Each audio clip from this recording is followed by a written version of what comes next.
All right, how's it going, my friends? So in today's video, we are going to be talking about minimalism and why it's going to limit you, kill your gains, all those buzzwords as far as minimalism goes, and why it's going to fail you in the long run. First and foremost, because I myself am a power builder, meaning I have this unnecessary reliance and attachment to the basic barbell lifts, and I want to get as big and as strong as I possibly can with that constraint. When I optimize things in my training program, it's meant to balance those two things, whereas in someone who is more focused on maybe only hypertrophy or only strength, they have a bit more clarity and direction. I need to be a bit more clear on to what extent I want these constraints to be put in place, right? So when it comes to power builders, we definitely do buy into the if you get stronger, you'll be bigger, and if you're bigger, you'll be stronger kind of mentality. Guys like Marvin Eder or even John Grimmick, guys who were weightlifters during their time or just incredibly strong dudes and use that as their way to get bigger, then that's our way of going about things. With this approach, we are by nature not minimalistic. Where is the minimalist aspects of our training in that? And the reason why that minimalism is not there is because of bodybuilders.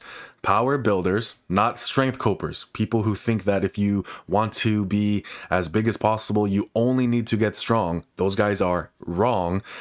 Those guys, or us who are power builders, we have eventually come to the conclusion, thanks to smarter bodybuilders, that the big 3, the big 5, the big 6, the big 6 to 12 just isn't enough for size and strength. We would not have been able to figure this out if not for those smarter bodybuilders who, like John Meadows, like channels like Natural Hypertrophy, Jeffrey Reddy Schofield, Basement Bodybuilding. We would not have been able to benefit from that knowledge if not for them, right? There's a longer history to this that I'm definitely leaving out, but as far as like modern contemporary lifters who are going to be listening to the more recent wave of guys, those are the people that they're going to be listening to. So that's the people why I reference them. So something I want to bring up as far as an illustration of the way we've been able to think about things lately. I want to bring up an experiment called the two-string problem. So an experiment done in 1988 was that 2 strings are hanging from the ceiling and a single subject is in the room and he is tasked with tying these 2 strings together. Now, these 2 strings are far away enough that they cannot be held at the same time by the subject and then tied together. So the subject just stands there, dumbfounded, not knowing what the hell to do for quite a while, until a researcher just kind of comes in lackadaisically, not really looking at the subject or anything like that, and just starts playing with the string and just like doing this to it, making the string swing around a little bit, right? And as a result, immediately after that, the subject starts grabbing things within the room that he's in, tying them to the end of the string and making the string swing over to the other one, and then he can catch it and then tie them together. After that experiment, the researchers then interview the subject and ask, how did you figure it out? How did you get the right answer? And he starts talking about all these things like, oh, I remember watching the Tarzan movie, or I remember thinking about this one thing in my life. And none of these subjects, because they did this multiple times, credited the researcher. Or if they did, they said that the researcher had a very minimal impact on their conclusion. So I personally think that's kind of something that's happening with a lot of strength copers, simply because there's a lot of strength copers who believe, well, modern powerlifters have been training like bodybuilders for quite a long time. This isn't anything new. Obviously, you need isolations, and obviously minimalism is going to fail you, and we can't appreciate the arguments and reasonings that are being brought up now by guys like Alpha Destiny and Basement Bodybuilding. We do not fully understand why it's important to make these messages clear, because we want to think to ourselves that obviously it's just a case. We're so enlightened, or that the idea is just so out there, or in some way we are original in that conclusion. We are not. We have to give credit to the people who have given us their experience or their expertise in educating us to being better lifters in the long run. The pendulum has shifted so much that when the roided up bodybuilders of the early 2000s and the bad fitness influencers of that time, all they said was just do fluff and pump style workouts and nothing but isolations, and you don't need to get stronger if you want to get bigger. The pendulum shifted from that to these powerlifters who came in with their 5x5s and their basic barbell lifts, and people actually got results from it because there was a focus on progression. And the problem is that both of these are incomplete. The those not so smart bodybuilders who advocated this fluff and pump style training is just as incomplete as the powerlifters who preached basic barbell lifts and getting stronger for the natural lifter. If you want to get bigger or if you want to get stronger, you need elements of both. And that brings me back to that whole criticism and that whole idea that a lot of modern power copers kind of have, which is modern powerlifters have been doing this for quite a while now. This isn't anything new. Power building is just how most powerlifters train. And that is also not true. And this is usually said by guys who have never competed. How do I know this? Because I ask them. A lot of people who say like, oh, modern powerlifters just do isolations now. It's like as if that's the main central thing that defines a modern powerlifter's training, is that they just do both compounds and isolations, as if that hasn't been the case since the 70s. Powerlifters and bodybuilders use similar tools for different purposes. The analogy I like to use is that both of them are carpenters, but they specialize in two different things. One builds ships, one builds boats. They might use the same materials, the same wood, have similar things in their toolbox, but the final product is incredibly different and it serves an incredibly different purpose.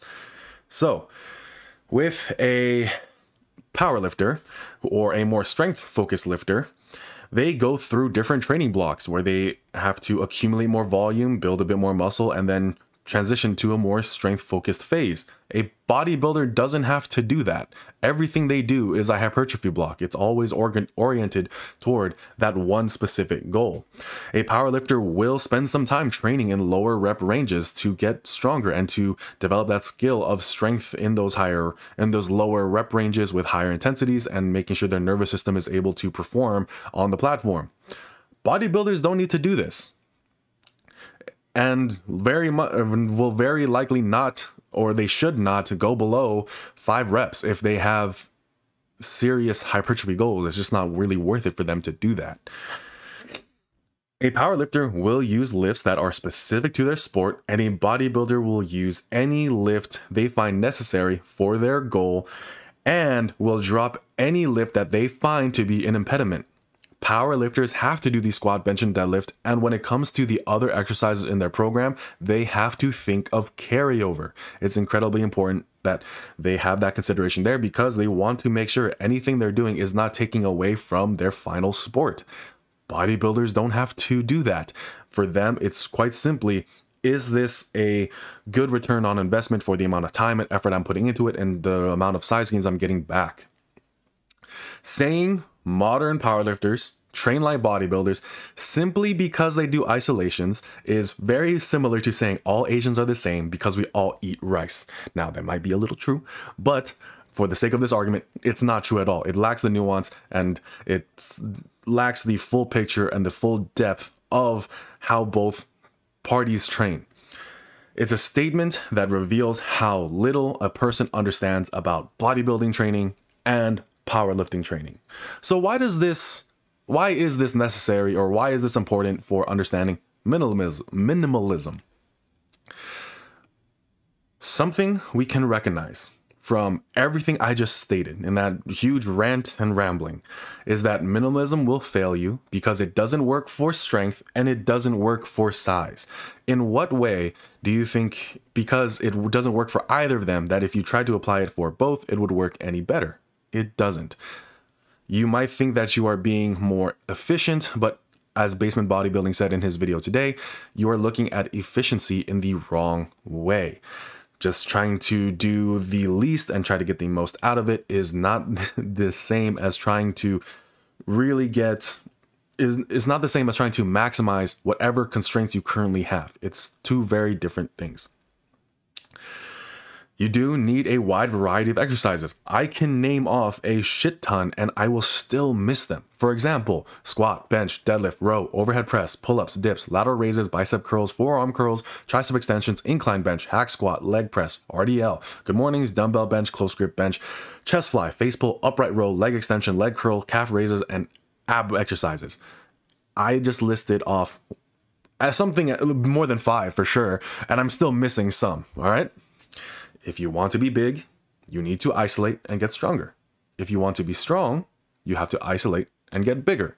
The common denominator here is isolation. The volumes, the intensities, maybe even the exercise selection, the periodization may vary from goal to goal, but the need to isolate will not. The need to not be a minimalist is present in both ways to train. You cannot be a minimalist whether your goal is strength or whether your goal is size. If you want either of those, both of those, it doesn't matter. Minimalism just does not work. So that's it for this video. Really quick one. Hope you found it useful. Hope it was relevant to the discussion started by Alex and carried forward by Basement Bodybuilding. Just my 2 cents on the matter. I do think it's important that we recognize and appreciate where our knowledge comes from, why we believe what we believe, why we find it to be true, where the pitfalls are and where the limitations are, and why it's important to fully understand this topic so that way other lifters moving forward don't make the same mistake. I think that the physiques and the knowledge that will come after myself will be even better because the people coming after myself and after this current wave of noble natties will be even bigger and smarter because we are all learning together and we are all sharing our information as best as we can and people can find use in that. And I think that's a very beautiful, beautiful thing. So hopefully I found this was a worthy addition to the conversation. I hope you all have a great day. So have a good one.